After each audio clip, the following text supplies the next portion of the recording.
Now, what is up, everybody? It's your boy Norn Rad 89 here, bringing you the first Rad movie review of the new year. Today, we're going to be discussing Nia DaCosta's 28 Years Later, The Bone Temple. Very excited and pumped to talk this one. Had a cool theater experience, so let's get into this video. Roll it.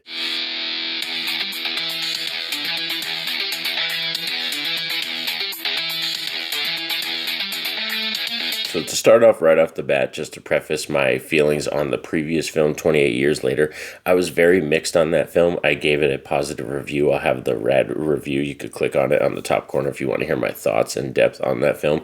But I was just kind of mixed on it. I gave it, I think it was like a 7 or 7.5 out of 10. It had a very wrong pacing issues. Like, that was my main issue with it, and the tonal shifts and stuff like that. But I was still left very interested and intrigued with the ending of the previous film. And does Nia DaCosta pay that off? Does she really take the story into a new lore, into a new route? I'm very happy to tell you all this was a slam dunk, really good film. So yeah, my wife and I, we had a theater experience. We went out, we saw 28 Years Later, The Bone Temple. This was one that we were both eager and excited for because, like I said, that last film, we kind of had the same feelings on it. Both of us were very mixed on it, and just going into this one, I wanted them to pay it off. And I like the fact that Nia DaCosta, who is a great director, and you can just tell she knows what to do with characters and stories and knows what to put on the camera. Like, behind the eyes, she's really good at camera work. So just the way she tackles this one, the tone is very different from the previous film. This is a film that focuses more on humanity and the loss of humanity, and it has two main characters that are kind of our driving force, which is the Doctor, of course, played by Ralph Fiennes, and then we have Jack O'Connell, who plays the leader of the Jimmies, and them two are our driving forces in this film. And like I said, the representation of, humanity in this dark time, in this time where the infection has taken over and the world seems like it's over for these people, that society is totally gone. Now it's who has humanity and who has lost humanity. Film is very graphic in nature too. This one does not skimp on the gore or anything like that. And also, like I said, Nia DaCosta behind the camera, she has a wonderful eye of what to put on screen. This one, I think, in terms of camera work and just like the way cinematography it came out, might be my favorite. The way it looks, it's just, I don't know, the way she decides to film the Bone Temple and this landscape and all that, and just how she presents the Jimmies. Even when there's a scene where, Jack O'Connell's character is just talking to the other Jimmies, the way that she shoots it and films it and presents these characters, they feel more menacing than they were in the previous film, where we just saw them for like literally the last 2 minutes of 28 Years Later and they popped out. She handles the characters completely different, and like I said, because of the way she shoots them, the lighting, and just the music too, it really does set a mood to this film. And there's a great score as well, where it goes back to even the 28 weeks later. I like how they recycle the score, but it has a different synth. Like, it's a similar score, but they just change a few notes here and there. Also, some really great needle drops in this film in terms of just music as well, with the likes of Radiohead and Iron Maiden. So fantastic choices for music as well in this movie. I also really enjoy the fact that we have like our two characters that represent a really key part of building lore of this story into new aspects of like realizing that, the world has changed, but how people handle the situation, because like I said, Ralph Fiennes' character, the Doctor, is very different.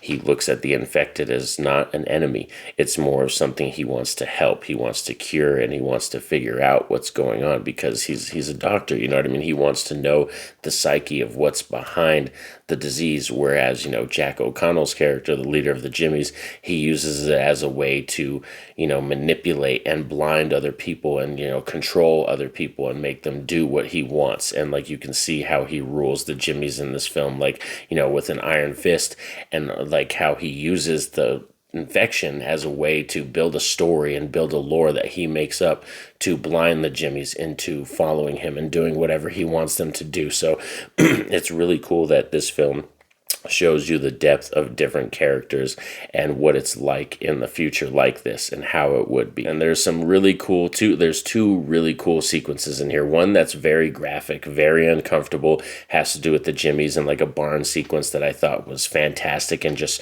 gripping, like on the edge of your seat gripping. And then there's another sequence with Ralph Fiennes later in the film where he's doing kind of like this presentation performance type thing, and just the way Nia DaCosta shot it, it was heavy metal as fuck. Like, for real, it's one of those scenes that just when you see it, you're gonna be grinning from ear to ear because it's so cool. The song choice and, like I said, the performance where like Ralph Fiennes just goes all for it and really commits to this character, and I love it, for real. Like, that scene, those two scenes were probably my two favorite scenes in the film, and I think, like I said, this one, as it stands right now, is probably my favorite in the series because it just does so much with the zombie subgenre, which is very rare. You know what I mean? A lot of people nowadays, they're kind of like, oh, the zombie subgenre, it's recycled, it's redundant, it's just the same things over and over, which there are tropes in this film, of course, from zombie subgenre films, but I like what they did with the characters and the depth and showing you that, you know, maybe this isn't the end of the world. Let's get into some mixed and negatives, and a lot of these they're just mixed. I wouldn't say any of these are like huge negatives or anything like that. These are mostly mixed things,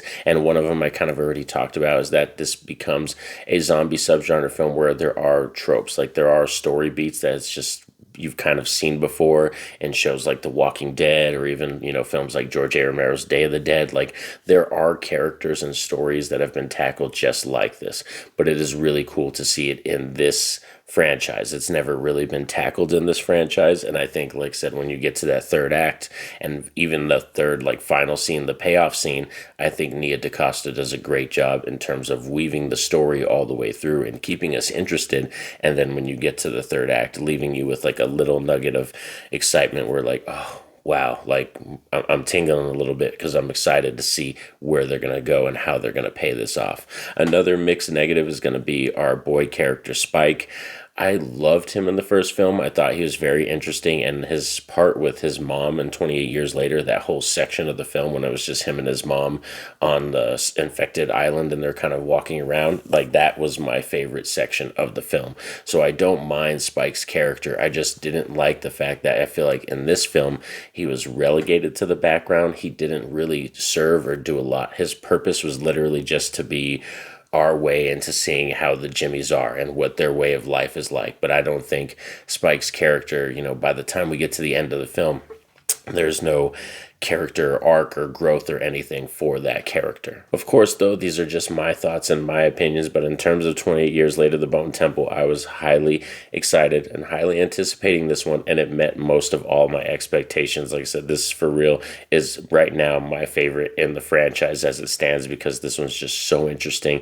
It's so creative and so charismatic, and I'm gonna love returning to this film. But these are just my thoughts. Please shout out down below in the comment section if you've seen 28 years later, The Bone Temple. What are your thoughts and your feelings on it, and are you excited for the third and final chapter in this trilogy of films? I would love to discuss with you down below. And also like, share, subscribe, do all those YouTube things that us YouTubers love, but most importantly, you all know what's up. Have a safe and happy day. Peace out.